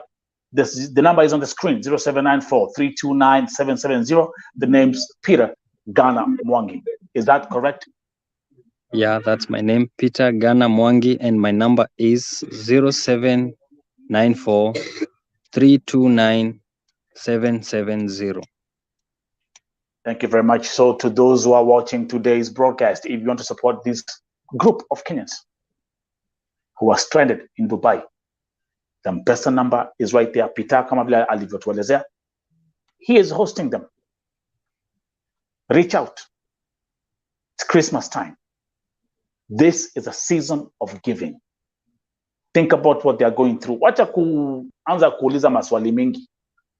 Mimi naambianga watu Peter kusaidia ni ya kujitolea kwa roho. Hata hakuna mtu alikuja akakwambia forced you to help. You actually reached out to me after I posted the videos. And here we are. And I gotta say, brother, I respect you for that. Thank you. And there's one thing you've also said. You've said, the reason why I'm doing this is because I know what I went through. Your story is very inspirational. Your story is very inspirational. And I'm praying and I'm hoping that another Peter Ghana Mwangi in Kenya is watching this broadcast and looking at you and saying, wow, sikuwa najua, sana jua. See where I'm coming from? Hope there's someone back nyumbani ambaye ataona story ya Daudi Musa aseme, wa jamaa na vile huku nimepangwa. So all this, we are not only here to help, but we are also here to educate. The M-Pesa number is right there. Look at the screen again. 0794 329 770. The full names, Peter Ghana Mwangi. Ghana, tuendelee. There's something you wanted to Okay, talk so to us. what I wanted to say is that you are in a tunnel and you see the far end. What you can't see anything apart from right. And once you reach there, that's not the end of the tunnel. You will still see the other end again. What I'll say is that keep pushing. Keep pushing. Never turn back. Never give up. But the Most High will always be there for you. And I was once told that you are not a curse. You're a blessing. That's right. So be a blessing to the other. Be a blessing to the other. Sio kutaka kwa mtu kukosa. It's very painful that umeingia on overstay. Someone has caused all that. There before, the overstay ilikuwa ina charge 100 dirham a day. At least now you may reduce, I think it's at 50. You can imagine every day unakaa, you have to pay a fine of 1,500 every day unakaa. And you don't know whether you will go back home tomorrow. Kuna watu wako na overstay ya mwaka, watu wako na overstay ya mwaka moja, miaka mbili. I know so many. Na hauna kazi. And before you exit the country, you have to pay that fine. So you have to force yourself to be there inside. Let me actually there's a question from there's actually a question from Pet anasema mko wapi, mnakaa wapi? Then nimecheki kuna hiyo reply tukiambiwa tuko Sala Aldin Metro Station. Yeah. Pet is what is going on? Kumekwama, mitambo imeenda.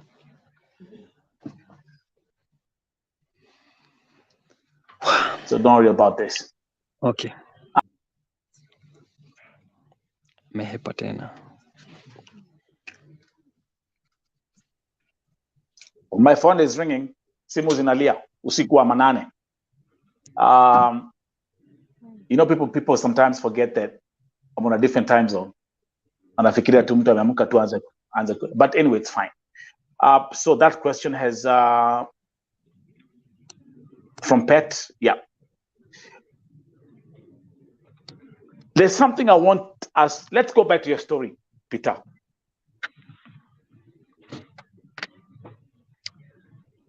My story. There's an agent there's an agent in Kenya right now who's maybe his office or her office is lined up, full packed. Wanapeleka watu Dubai. Tunawana huko kwa social media, and actually I'm also being yeye anasemanga nikivaa kofia kama nimeipindua the other side, na I mean business. I'm watching these people on social media proudly advertising jobs at Dubai na Qatar, tupatane pale Kenya Cinema. Tupatane pale Jivanji. So, for me, what I'll say is, my dear brothers and sisters, my mom, my dad, my everyone, my relatives, please, niliwaambia, before you do, before you act, think. Think first before you do all that.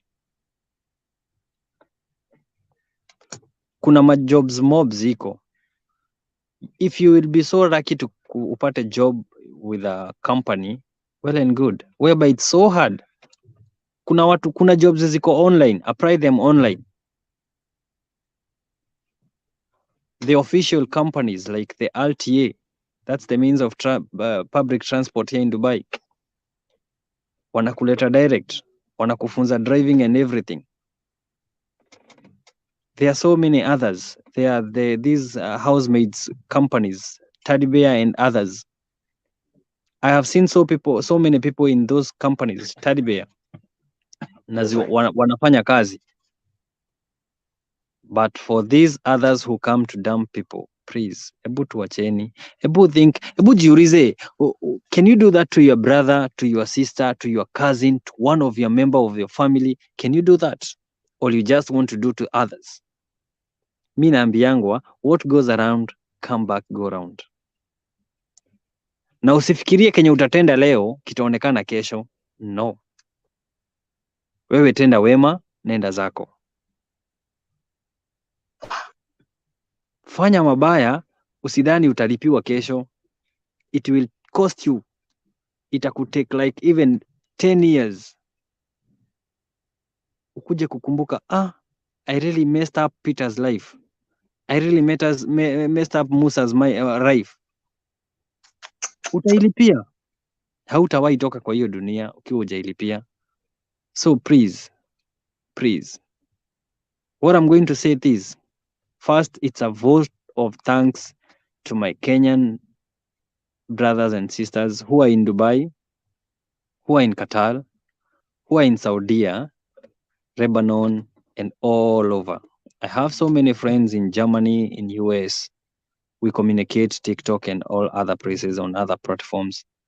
And we talk too much.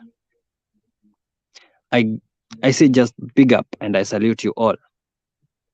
For all those who are working, give thanks to the Most High because uko na hiyo job and respect your job. Here in Dubai, mnajua kuna mavisa mingi sana. Countries mingi zimebaniwa hapa. Kenyans, let's unite. Let's have peace. Let's have love. Let's maintain our good name.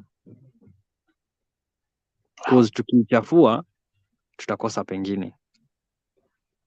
Wengine wamebaniwa, but sisi bado tuko. Si eti tumeguza Mungu, no. Ni kwa sababu ya utendo wetu.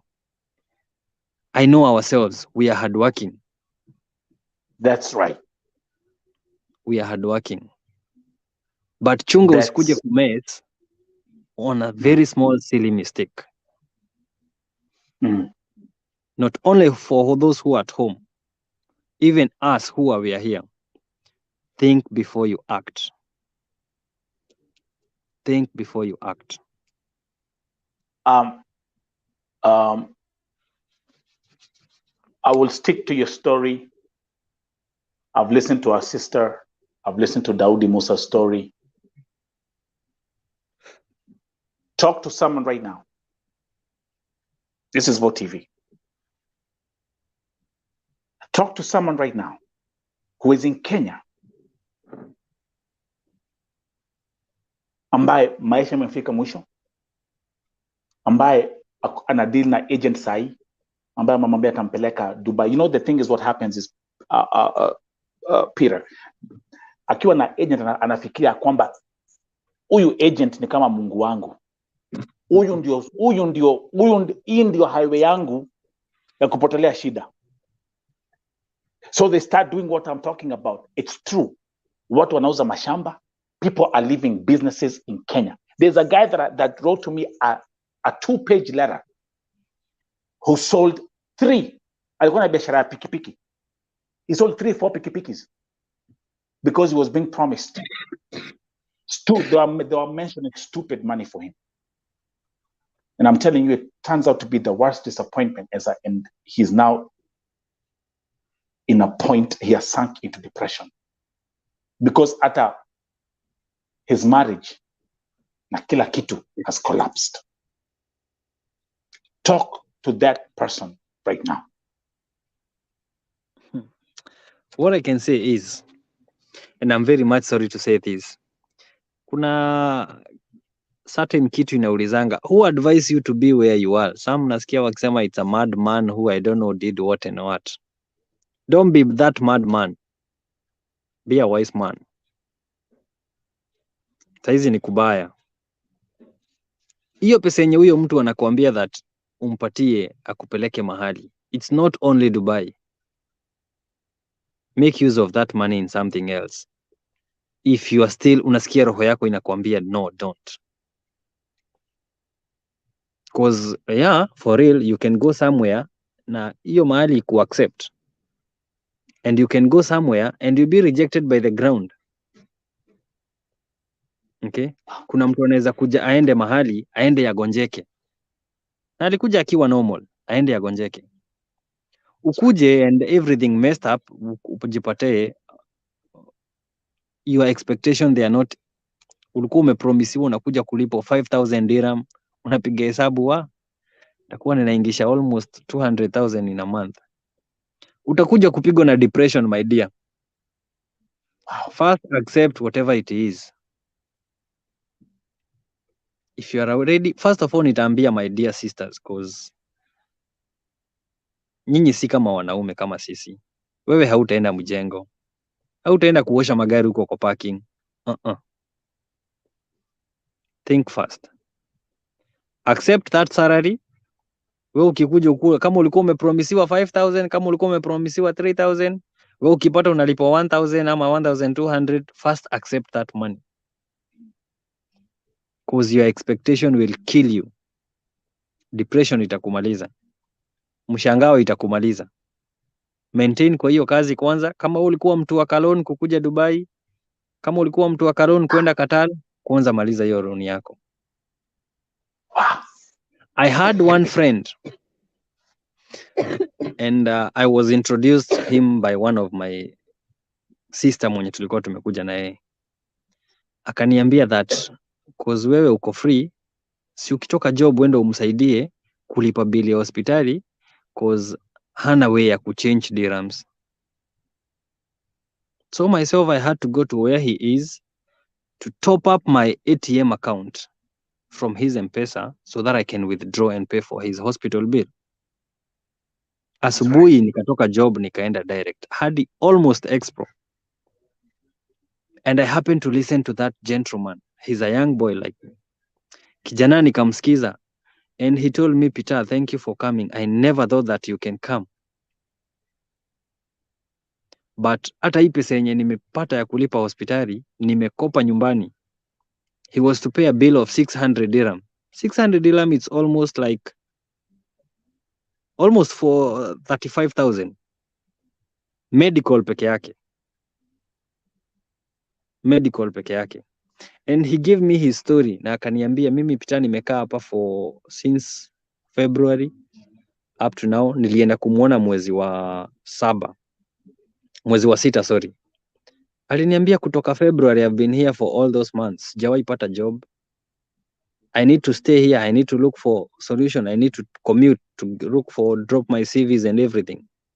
Aliniambia nyumbani amekopa 650,000 na bado hajapata kazi. Kando na ile pesa alitumia ya transport kukuja Dubai, amekopa extra 650,000. Just trying to figure out kama atapata job. The guy happened to go home last month, mwezi wa 9.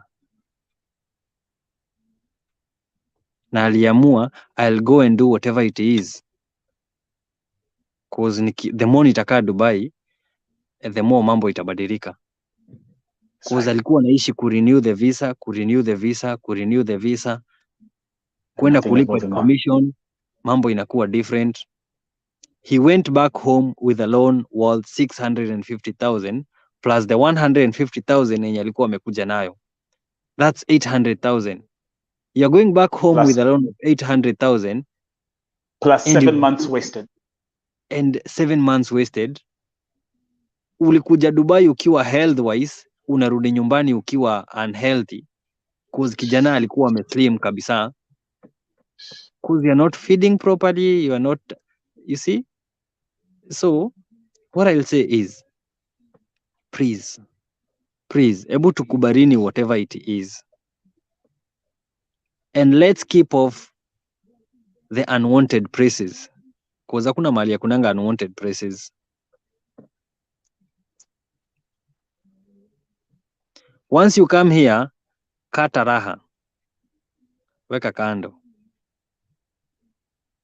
Cause it's going to cost you.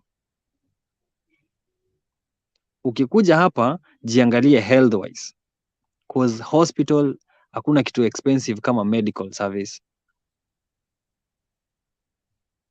So please, wewe uko nyumbani. Mimi sitakuvunja moyo, nikuambia ati Peter anaongea sana, Peter hataki ukuje Dubai. Kuja utapata bahati kama mimi. No. Lakini kuja na mtu mwenye anakueleza ni wapi unaenda. Yeah. Kuja na mtu mwenye anakueleza ni wapi unaenda. For me, I wanted to connect my brother to come. But nilikuja kuona tutakuja kukumbuka sisi wote. After going through, wow. Mimi nime struggle and I wouldn't like anyone to struggle like I did. All I can say is, my brothers and sisters, ebu mjari brother yako, mahali yako. Ka ukimcheck, how are you doing? How is everything? Because you won't know.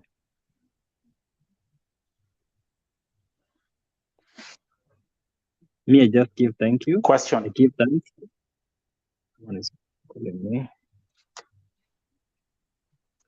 Sorry for that. Someone was trying from work. Yeah, I'm coming from work now. Yeah. I wanna. I'm a very good listener. You said there are moments when you're coming from work, and when you're walking, you see our fellow brothers and sisters sleeping on the bench. Yeah, there are so many. Not only my fellow brothers from Africa, but my fellow brothers from Asia and all over. Cause life, once it comes here, it stands to be different. Unapata mtu amejikunja kwa bench. So you talk about Asia. Let me just tell you. Bro, mzungu mwenyewe anakula shida hapa. Wacha mimi Muafrika. Mimi nikikula shida pia mzungu anakula shida hapa. So this is not for Africans only. Dang. This is not for Africans only. It's so funny, it's so hard, it's so touching.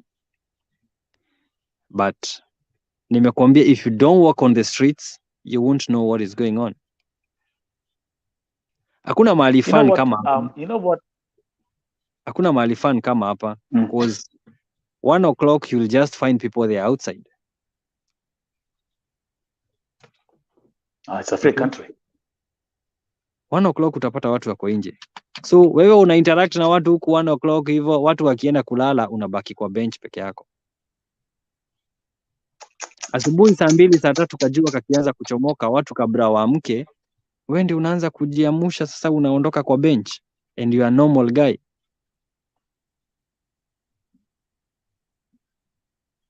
Dang. So that is it. I've just told you that I'm having my Ugandan brothers here. They can also narrate for you the way they have, what they have gone through. Actually, listen. That's actually what we're gonna do. I want us to have our commercial break, and you can change. And I want to have the Ugandans come here and also tell their story right here on the Rau Carnival TV breakfast show, the Dubai story. See you in a minute.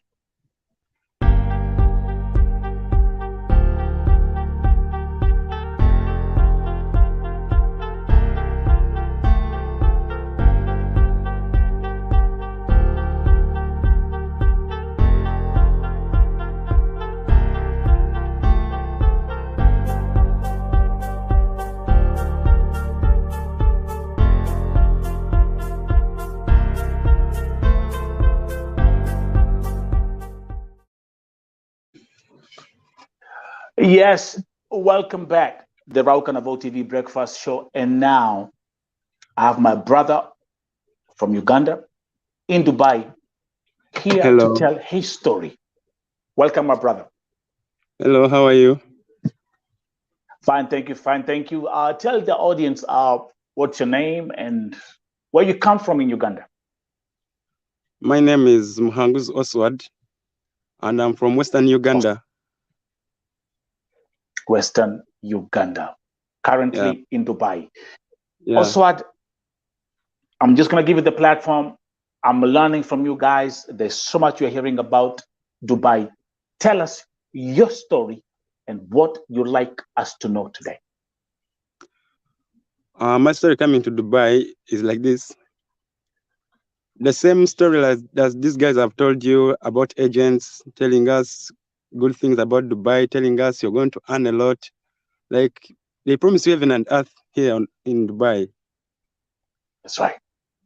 So someone will tell you maybe when you come to Dubai, you're going to be earning 3,000 dirhams every month. And then when you compare home as you're earning so little, and yeah, you compare and contrast and see, yeah, that's a lot of money. So you're capable of you selling convert, everything. like especially if you con let's do some simple math. You convert 3,000 dirhams into Ugandan currency. That's 3 million. How much is that? 30 million? 3 million, 3 million. Oh, 3 million. And that's a lot of money in Uganda, you know. So that's the genesis of the suffering, is the fake promise. Yeah. So here you are. Yeah. You have your agent who promised you 3,000 dirhams. How was it when you arrived in Dubai? How much? Tell us what happened the moment you arrived in Dubai. I want to hear that part of your story. When I came, he received me at the airport and told me, you know what? It's not possible for you to get a good job per now. Now he's diverting from the words he had said before I came. He said, wow, now you're going to get a job, maybe 1,200 dirhams. Start from that, and then you build them slow until you get a good paying job you want. I was like, okay, no problem. Get me a job. Let me start working. The next day, he dumped me some company. A company. I went there for 3-4 days. They had to chase me. They had to chase me away. I slept outside. I had a friend of mine from Uganda. We are two. We slept outside for about 3 days. And maybe some Ugandans would come and give us 10 dirhams. We eat. Yeah. Then after I came back to him, he got me some restaurant here. It's at Union called Mandi Madbi, and now it's closed. The government closed it. And I worked there for 3 months, but with no pay. So that's why I got my friend, my OB from Uganda. He was going for an interview with the Chinese, as this guy has told you. The Chinese typing. The typing. Yeah. I gotta laugh about that part. So here they are. It's a typing job. They take you to a village somewhere in Dubai. It's a far end place. Yeah, and you find out. It was typing job. Go ahead. But I didn't know what typing job.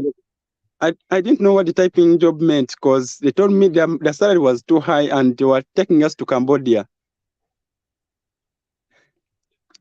So I thought this was a good deal, and I never knew the type of job you are going to do. So after being rejected, not being paid that side, I said maybe this one would work out. Let me go with this. That's right, the typing job. So I did well in typing. We stayed there for a month. So can you tell the viewers? Okay, tell the viewers, when they called it typing job, what exactly were you doing? It was scamming. Exactly. Yeah. So what was your female name? Did they call you? They gave Caroline, me a job. Susan, they gave me a job. What was your? That's crazy. They gave me a job. They processed everything: visa to Cambodia, ticket to Cambodia. But upon that day to go to Cambodia, Cambodia government refused us to go. They never wanted blacks in Cambodia. I don't know the reason why. by the rejected blacks. The only Pakistanis would go. So the Chinese man, our boss Chinese man here, had to sell us in some other Chinese company here in Dubai. So that's where we started working. But they give you the same thing. What job are you doing? Still the typing same job? thing, typing. So they give you a character like you're a woman, and go on dating sites. You start talking to American guys and Europeans. That's right. That's what they always. It's like the Yahoo boy story in Nigeria. Then you start talking. You sweet talk them. Hey, honey, what? You know, you. Then they have this character also. They have a woman aside, and then when someone wants to call you, you will take a phone to that same woman you have on your profile. They will talk face to face, like video call. Thinking that's the person that's the person they're chatting with. But so when they finish talking, she'll hand a phone to me again. Then I'll continue the chat. Jesus. Okay. Here you are, Oswald. Let me say, with this kind of a job, you've completely sold your soul. That's true. Completely sold your soul. Yeah. So how much were you earning with the type? Can you just for the viewers to get an idea? And this actually it's not about money, but how much did the Chinese guy pay? I worked there for 1 month. 1 month. And they gave me, that is 2005, is it 2,500 dirhams? For that 1 month. Yeah, and my visa was coming to the end, so I had to renew my visa and had to leave because I saw that the kind of job we are doing, and it wasn't like to my ethics. I wasn't pleased with it, but I had to persevere for 1 month so that I can earn what to put in my visa and survive. Because you had your background. Remember, you like you told us, when you got there, you are working in these places, like working in the restaurant for 3 months, not paid. The restaurant being shut down. All this going through all the thing, going through all through this kind of challenges. Okay, what happens? Then what happened after quitting the typing job? So after quitting, I had some agent. I got some Ugandan agent here. He promised me construction because in my background, I'm a civil engineer, like diploma holder. Wow. So I thought maybe I can join construction. Wait, Oswald. You are a diploma holder. Yeah, civil engineering. Civil engineering.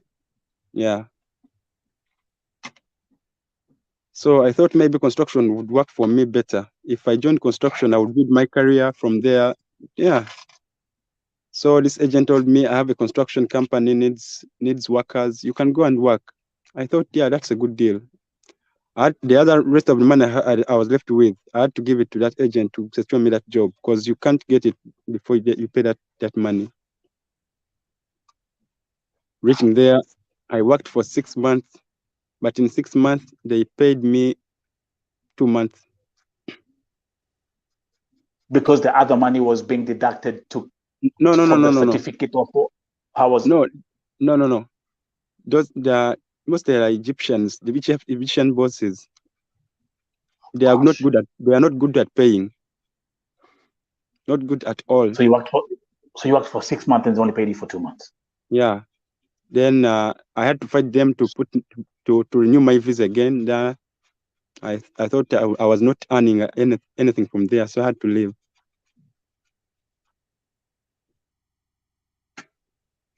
So that's how I come into contact with Peter. Yeah, he gave me what to sleep. We paid some small amount. Yeah. And he has been patient with us. Oswald,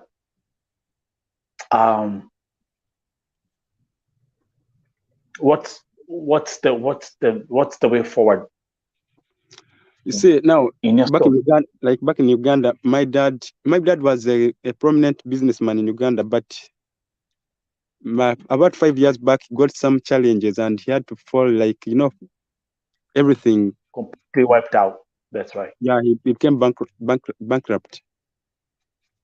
Yeah. So I thought maybe coming to Dubai, I would raise my family back on its feet again. That's right. That's right. But that's right. It's all getting to it's all turning to pieces, because when I see where I'm heading, and when I see back home and I see nothing at home, like I think going back home and you know what I'm trying to say. I know. When you call home and say maybe I should return back, they'll tell you, you're coming back to do what? There's nothing in Uganda. Like, economy-wise, their country's down. You rather stay in Dubai and struggle in Dubai than coming back to Uganda. That's the story they tell you back home. When you call back home, that's what they will tell you. At least rather struggle in Dubai than coming to Uganda. Coming to Uganda. So I'm just done on the tour. Okay, I'm having conflicting realities. Like, I have nothing to do, and I'm still searching for a job. So you have to. I don't know how it is with. You have a consulate. You have an embassy in Dubai. No, it's in Abu Dhabi. Abu Dhabi, sorry, yeah, in Abu Dhabi. Yeah. Do we have a lot of other Ugandans going through the same thing that you're going through right now?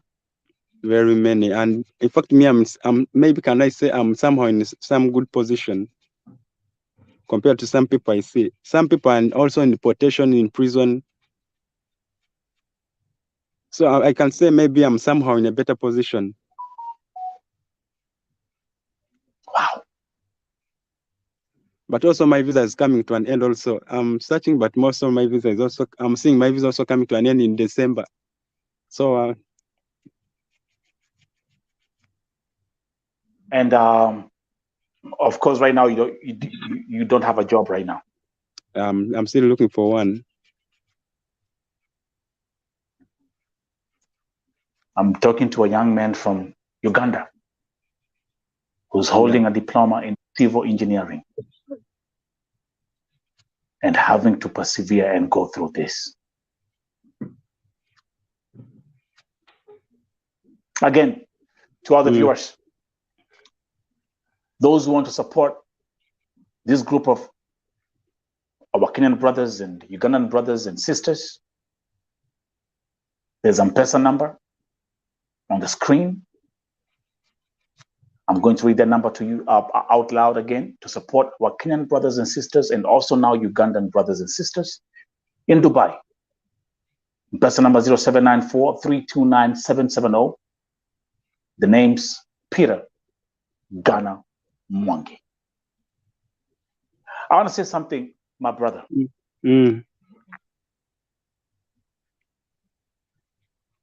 You're strong. Yeah. You're intelligent. And the fact that you woke up today in the morning, you're blessed. Yeah.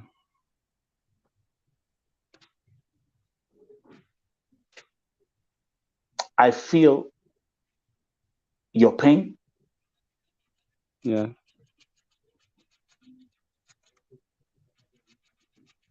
Calling your family back home and they tell you, you know what? Hey, stay in Dubai. It's bad news here. It's bad news in Uganda. Don't even think about coming back here. Yeah. Because you know why? The same thing they're telling you, the same thing. Others who are going through the same situation like you are being told by their family members back home. Yeah. Because when they left the country, they left to seek greener pastures. The promise of 3,000 dirhams, 3 million Ugandan shillings. Yeah. And I'm sure you also paid the agent. You paid your agent a lot of money. I paid 5,000 dirhams. That's 5 million. 5,000 dirhams to your agent.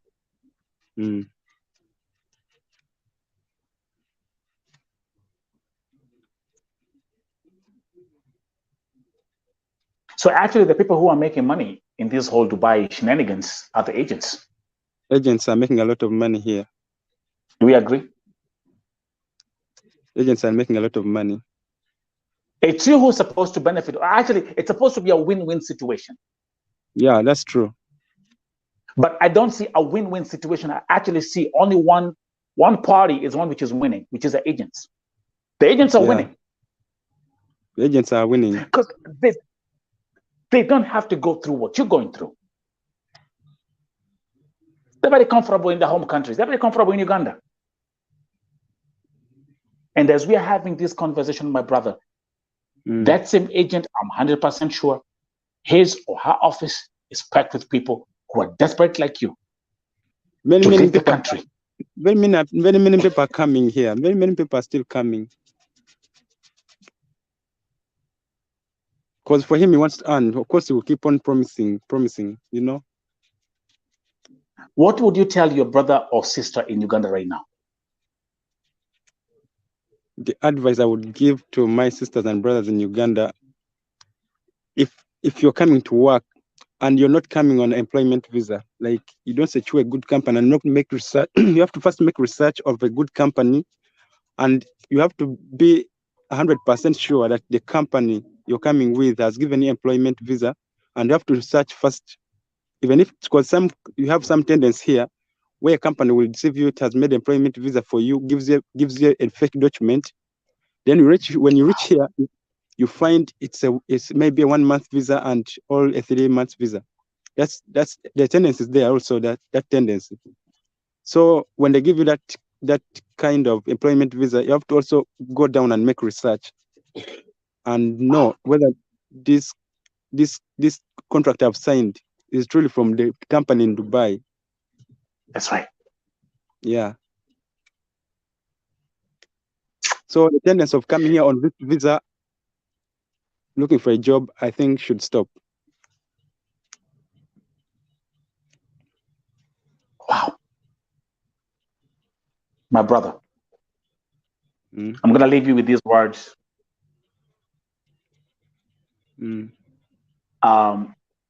As a man of faith. Yeah.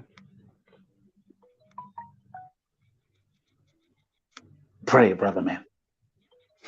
Pray.